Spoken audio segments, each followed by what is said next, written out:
শায়েস্তাবাদ আমাদের নদী কবলিত এলাকা, এখানে আমরা ভাঙ্গন এলাকা, আমরা এগুলো সব কিছু ইনশাআল্লাহ সবাইকে নিয়ে বরিশাল করার চেষ্টা করবো ইনশাআল্লাহ। আমাদের যেই পরিমাণ ফায়ার সার্ভিসিং দেওয়ার কথা ছিল সেই পর্যাপ্ত পরিমাণ হচ্ছে না। ইনশাআল্লাহ আল্লাহ যদি কবুল করে তাহলে ফায়ার সার্ভিসের ব্যবস্থাপনা, তাদের সার্ভিস আরও যেন বাড়ানো যায়, আমরা সেই ব্যবস্থা করবো ইনশাআল্লাহ।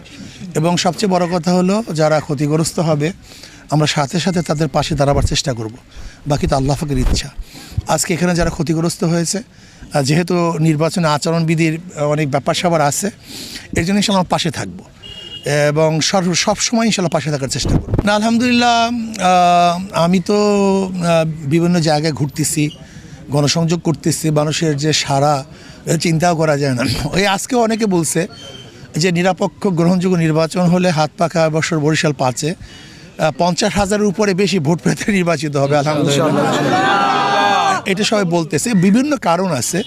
যে সরোয়ার ভাই দীর্ঘদিন পর্যন্ত এখানে ক্ষমতায় ছিলেন, কি করছে কি করে নাই সমস্ত মানুষ জানে। যেহেতু আমাকে সবাই মোটামুটি চিনে, আমার বাবাকে, দাদাকে এবং আমার অ্যাক্টিভিটি সম্পর্কে সবারই জানা আছে।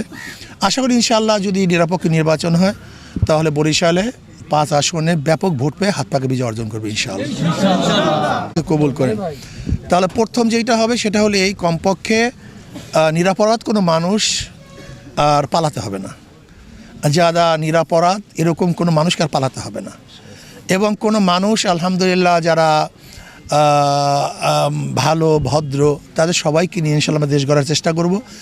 এক কথা, বিগত 54 বছর যে উন্নয়নগুলি হয় নাই, এগুলি নির্বাচন করে চিহ্নিত করে আমরা সেই উন্নয়ন করার চেষ্টা করব।